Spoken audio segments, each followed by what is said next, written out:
Hello and welcome to Discourse of Peacocks, where today we are going to be discussing Hull City 3, Leeds United 3, in what can only be described as a chaotic, calamitous, and ultimately infuriating performance by Leeds United. I finished watching yesterday's game. I haven't watched it back. I haven't watched any highlights yet, so some of my analysis is going to be from some very angry tinted glasses. I am going to get the positives out. I am determined to squeeze every positive I possibly can from yesterday's performance. But I'm not going to lie, I was angry for a long time yesterday, and I'm still angry now. I am so disappointed and yet not surprised by yesterday. It was a game where we started slow.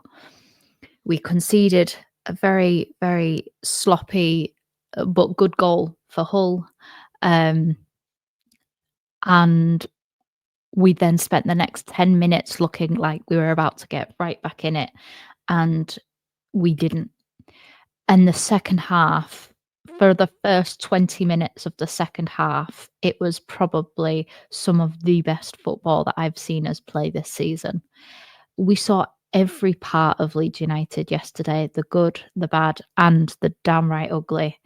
And I have felt so dejected, and I don't like to be reactionary. I wanted to record this last night, but the sensible part of me was like, no, Evie, let's just take a breath, because right now I haven't felt this kind of. I obviously felt incredibly angry after the Sunderland game, but I don't think I've felt this angry and this disappointed in a game since the QPR away loss 4-0 last season, in which obviously I was on Just Joe's show.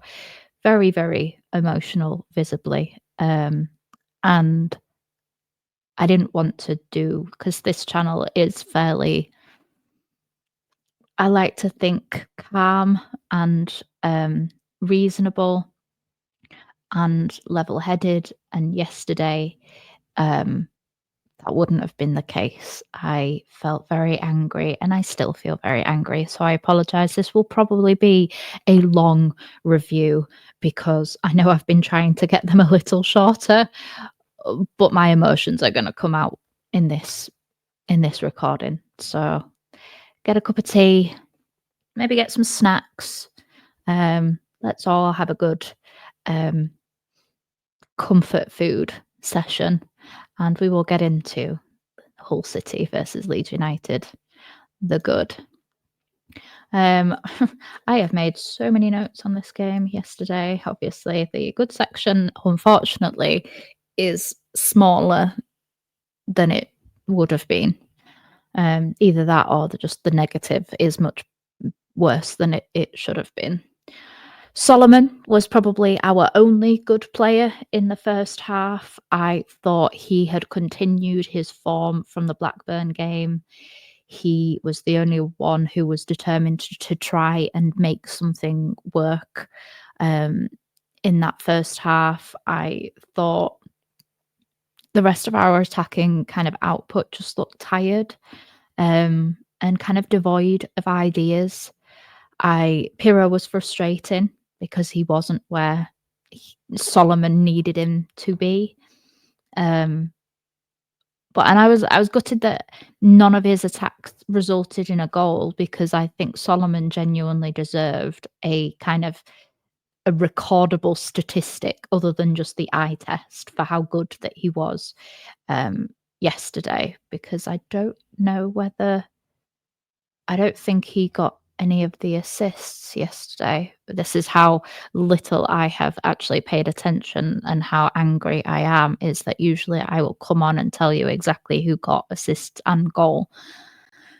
But I don't think he did. If he did, I apologise, but he deserved a goal or an assist yesterday.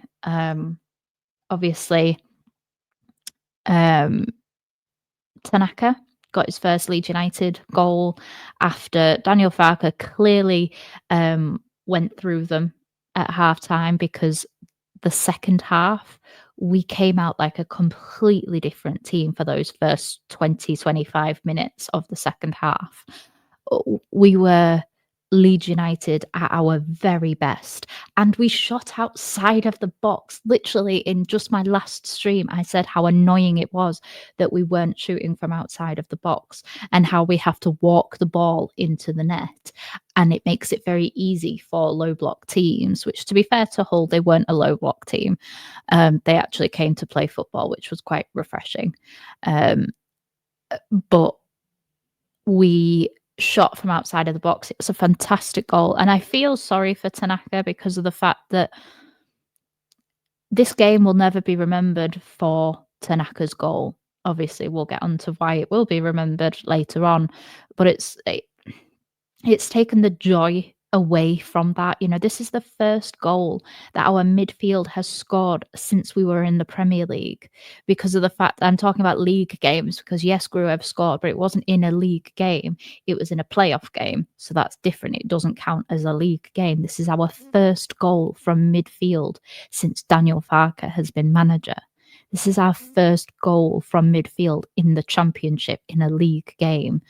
It was so momentous, and we've been seeing it like it's been coming, it's been building. Every time Tanaka plays, he does take a shot, but he had a little bit more composure. He saw the gap, the space opening up, and it was a perfectly placed ball. And that obviously got us back onto level pegging, 1-1.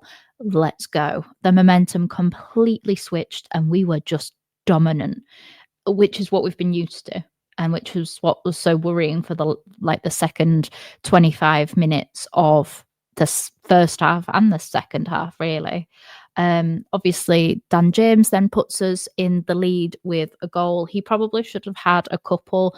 Both the defender got in the way, and he couldn't get his feet in the right place for a Solomon cross earlier on. But it was a fantastic, just in the back of the net, kind of from about 5 yards out. Right place, right time. Everything just kind of dropped perfectly. And I believe that was from a cross from Bogle, I think. I'm sure. Was it? I think it was. Anyway, like I said, I've not watched it back, so I apologise if this isn't up to my usual standard of actually knowing all of the stats and facts. But it's just, I'm feeling quite emotional about this game. And then obviously Pirro was where he should be. We'll get on to other aspects of Pirro in the bad section. But for that third goal, there is no other player on the pitch who I would want to, obviously the poor pass from the goalkeeper, that fumble, and then Pirro just picks his spot. Bam, third. And that should be the winning goal. That should be the goal that gives Leeds United the 3 points, and that everything, everybody comes out happy, positive, and we can make subs, and it's just done by that point. You know, this is a team that have been battered all season, that are not good at home, that struggle to score, that struggle to maintain leads.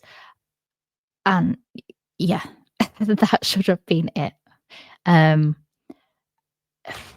Yeah, obviously after the opening goal by Hull City, for the next 10 minutes, we were just peppering their goal area without actually creating too many super clear cut chances. Again, it was just quite frustrating, but we were creating. We didn't let our heads drop, which that is a positive that we have to take from that, is that yes, we went down a goal. Yes, it was away from home, but we didn't let that stop us. We continued to create. We continued to make opportunities for ourselves to get ourselves back on level pegging, and then ultimately take the lead. But we didn't do that until the second half. Um, I thought Bogle was really good going forwards defensively. There's always going to be some question marks, just simply because of how we play. But I thought going forward, he was asking for the ball. He was creating a lot more. He was probably better attacking than Dan James was up until Dan James scored.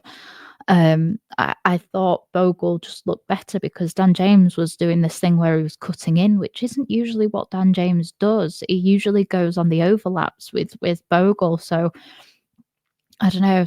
Dan James was just channeling his inner Nonto kind of thing by cutting in all of the time instead of doing the Dan James going super wide things that we all love and that he offers. That's what he uniquely offers.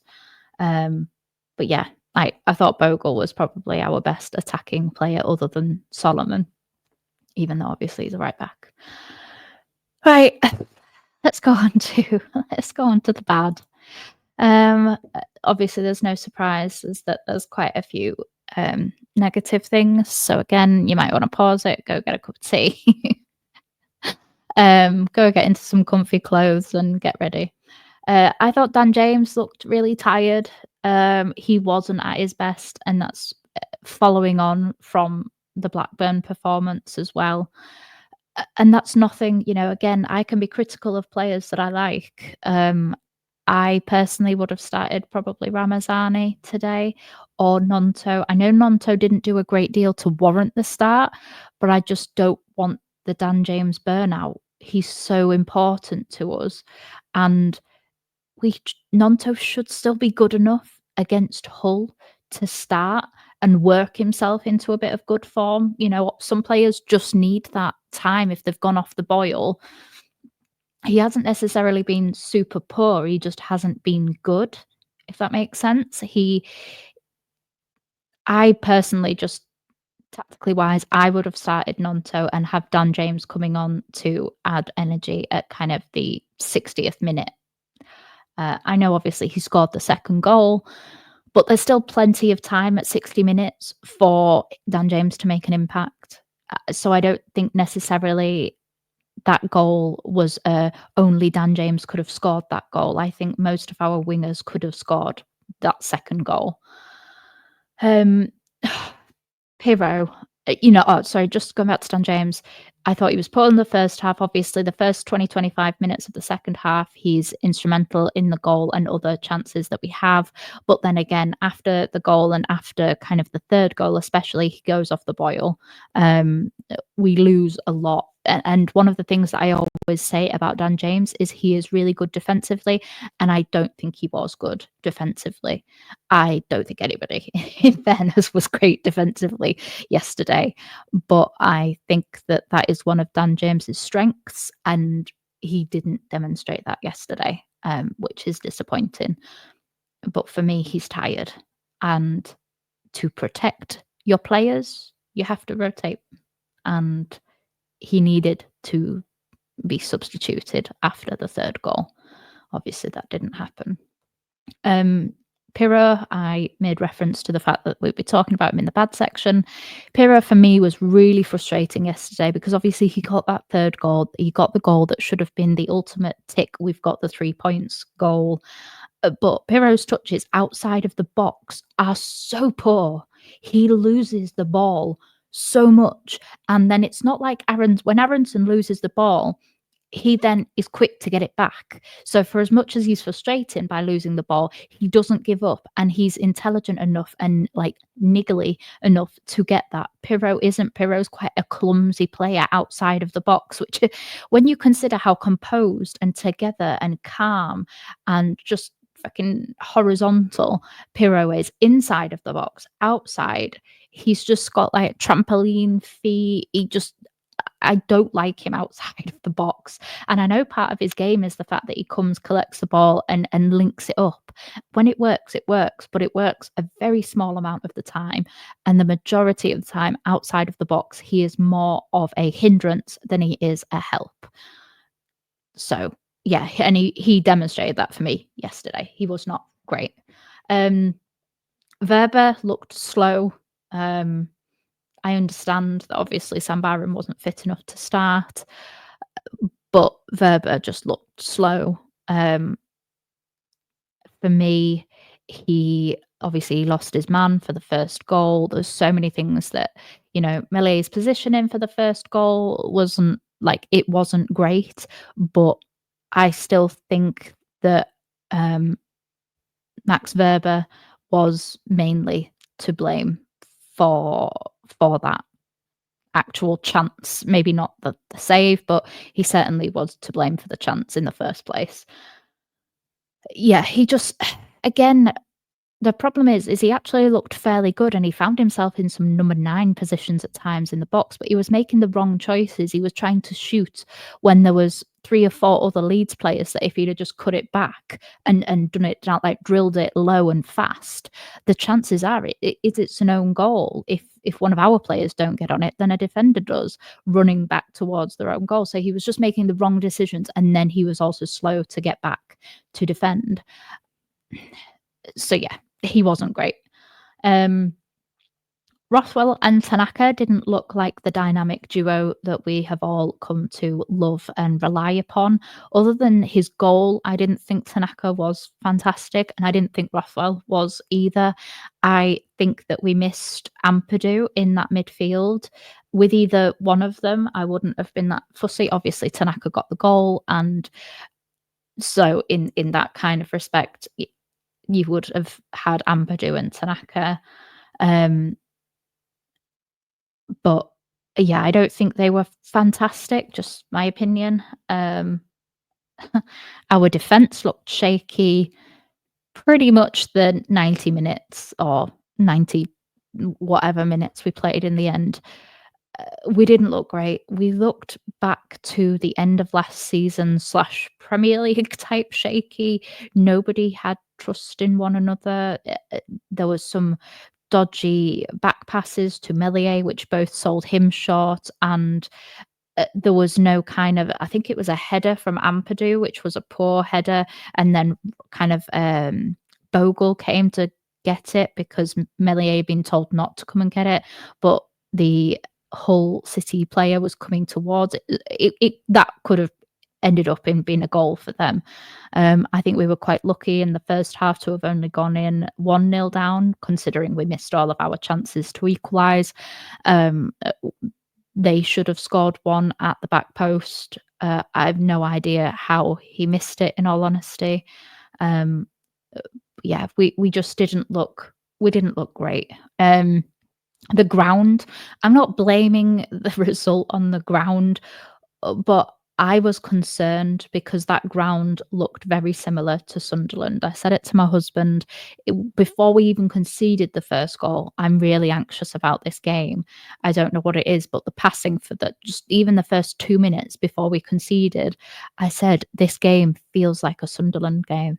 I just have a feeling something's going to go wrong, and that I'm just getting real Sunderland vibes. And I reiterated that point when we conceded that second goal. I said, we're not done here. And I don't mean in a good way of we're going to score another. I mean, it's not done. The ref was absolutely appalling. He was refusing to give yellow cards when the players were just taking out players for no particular reason. And I also think that he wasn't even good. I think Ampadu should have had a yellow card earlier on in the game for a couple of really unneeded and reckless challenges from a player that's just come back from fairly substantial injury. And then Rodon got a yellow card for a tackle that was perfectly good. He 100% got the ball. It didn't scissor kick the guy. He made no sense, that referee. He was shocking. He had no control of the game. He was not giving decisions. There was quite a few things, corners and things that just went just past him. Yeah. Okay, we're gonna have to talk about him. Elan Meslier. I've been critical of him, and again, rightly so. I've also been complimentary of him, again, rightly so. Middlesbrough game. What was the other game? can't remember. There was another game not long after the Middlesbrough game. Was it the Luton one? I can't remember. Either way, um,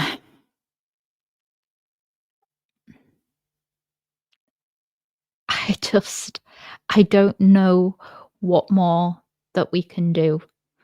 I don't know what more we can discuss. He is great when he's one on one with somebody. Other than that, I don't know what else he does right. And I hate saying that about a Leeds player. I've been critical of Aronson this season, but I can list you lots of things that Aronson does right. I don't even think Melier shows the passion anymore that you could at least say, well, he cares because he's not showing it, because he's not doing the basics right. That second goal should never have happened. He created his own impossible to save XG with that goal. The ball was above him and literally just needed pushing up and onto the net. Yes, we concede the corner, but if you actually watch that ball, if he'd have done nothing, it was going over the top. I understand, and I don't blame him for wanting to take that touch if he'd have touched the ball correctly, but he didn't. In what planet do you push a ball towards oncoming traffic when your arms are up here and the defender is going to the attacker is obviously going to get there first and into an empty net? I don't get it. I don't get what was going through his mind at all to think if I push that down, I can catch it. Because I'm presuming that that's what was going through his mind. But safety first. Safety first. You're 2 goals up because it was 3-1 at this point, and the momentum just completely shifted. We have not been good defensively all game, and that's not fully on Meslier. But as I've said before, the defense has to be 100% all of the time, otherwise we concede. Because when Meslier gets the basics wrong, we concede. So those defenders were poor. All of them were poor. You know, I think it's because everybody says that Ampadu hasn't played at centre back this year, but I'm pretty sure that he has played in the home game. Was it the Oxford game where Strauch was on the bench and Ampadu played at centre back? I'm pretty sure that it's his second game, not his first game in the centre back role. But still, he'd been back to playing in midfield for the last few games. So he wasn't great. Rodon was probably the best defensive player. Bogle was better going forward, not so great coming back. Verber wasn't great. Byron, when he came on, wasn't great either. So defensively wise, we had one out of our 5 defensive players, including the goalkeeper. We had one who was on a yellow card by that point as well, I believe. Was he? Maybe he wasn't. I'm not sure. But either way, we can never.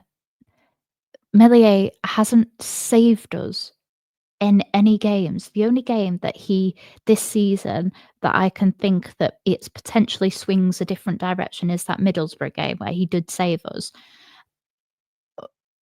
But you're talking that game, and then the previous game from that, Leicester away last season, when he scoops it literally in the 90 plus 1 minute and scoops it out of the top of the net before it fully crosses the line. And then before that, I'm thinking Liverpool at Anfield away. Why can I think of all of these games that he's saved us in? I shouldn't be able to think instantly about what games he saved us in, because for me that says that he's not saving us enough, that the defense have to be on it 100% of the time, because of the fact that if they're not, we then concede.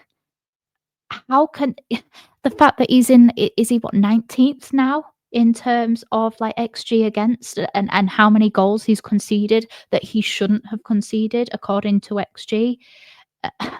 And actually he has perversely helped his own cause by creating that opportunity for the second goal because the XG on that goal was something ridiculous like 95%.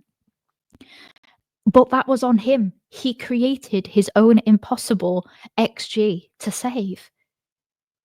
Just mind-blowing, mind-blowing that this man, and he's not a boy anymore, this man is being paid thousands upon thousands upon thousands of pounds a week to keep the ball out of the back of the net. And if all of the players in front of him are having a poor time, he doesn't save us. He doesn't save us in those games. And everybody's frustration is beginning to show. I just, yeah, uh, the third goal, excuse me, the third goal, I I don't know really who I blame on that one. I think just the momentum had just completely shifted. Um, we just had no faith in any of our defenders or our keeper by that point. Another kind of bad point, Farker subs 70th minute like clockwork in every other game I think we've ever played. The one game that we're winning 3-1, you've got tired legs out there, Dan James specifically, and the only sub that he made until I think the 89th minute was Sam Byram for Verber, both of whom did not have good games.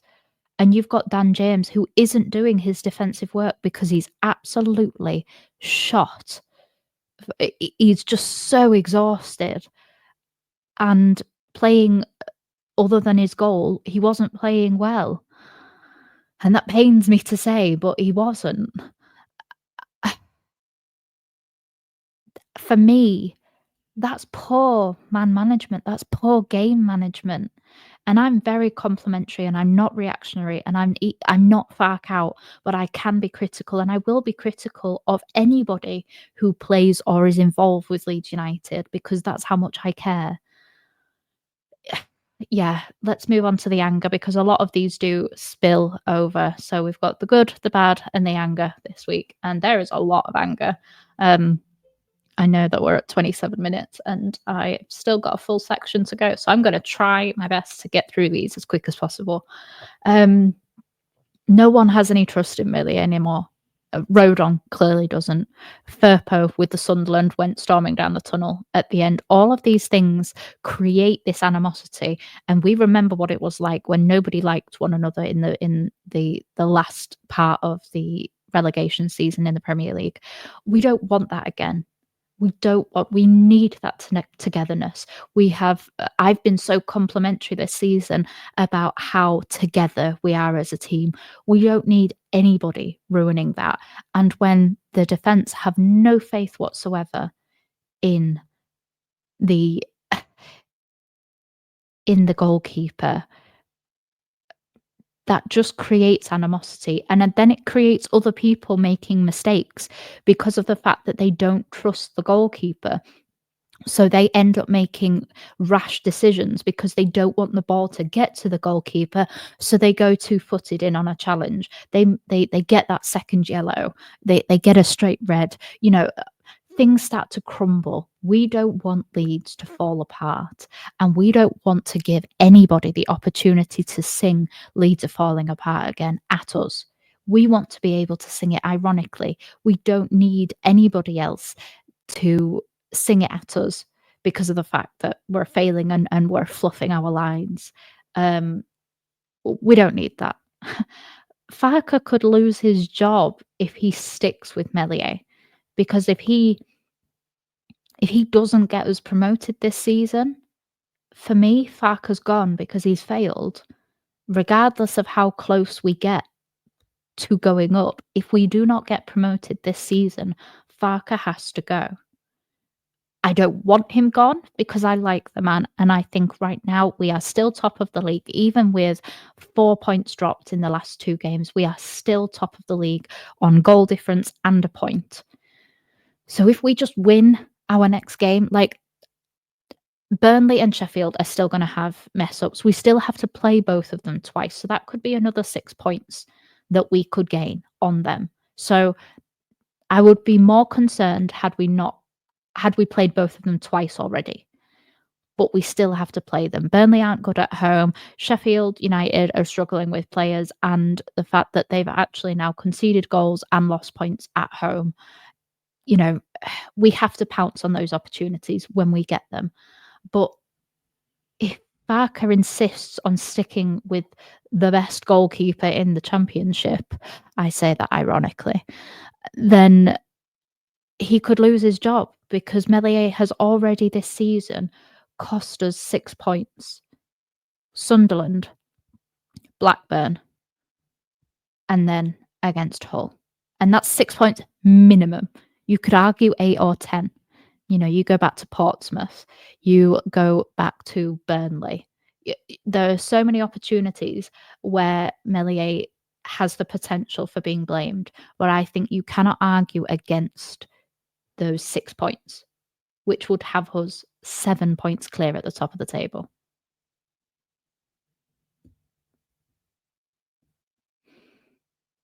It's a really bad thing when in January we are having to make the decision to change our first choice goalkeeper, and not through injury or anything like that, simply because he is not good enough.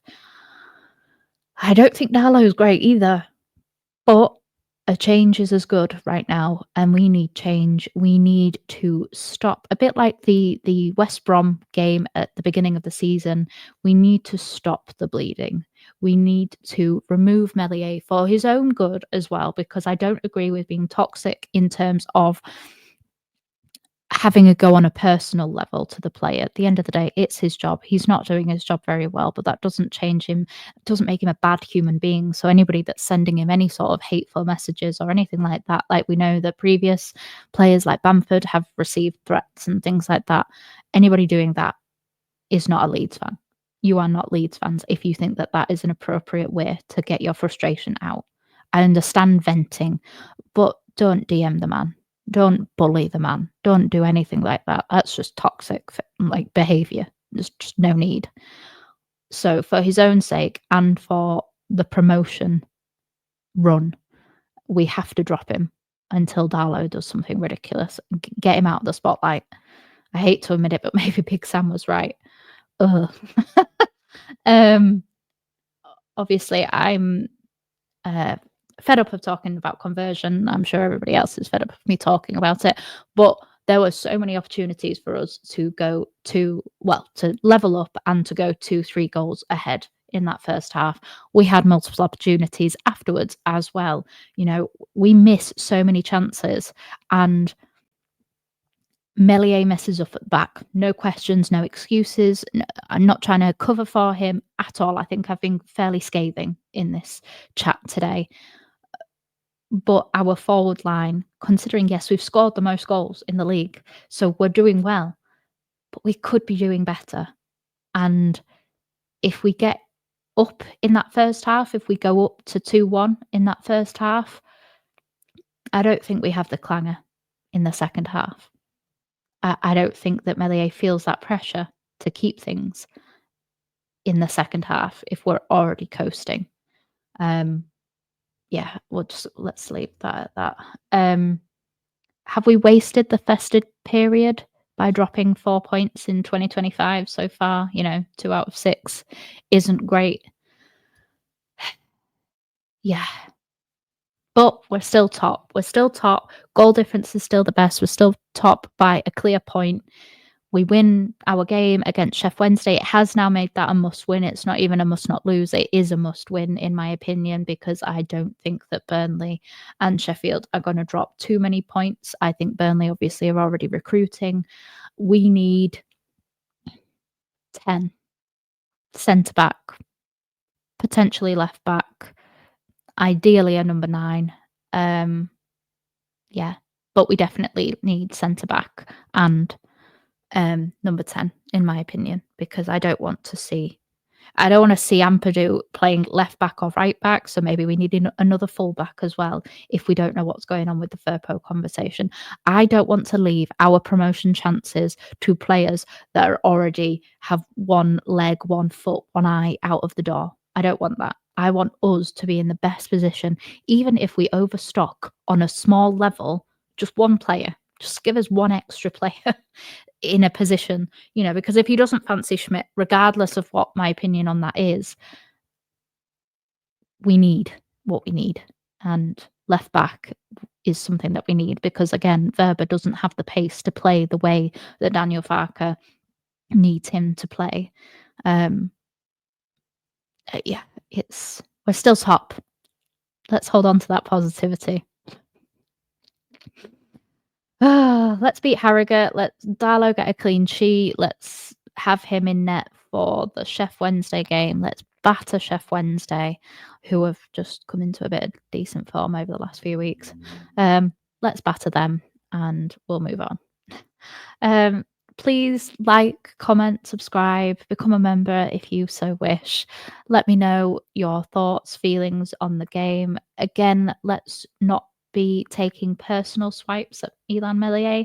Let's just keep it about the player on the pitch rather than the player and person off the pitch.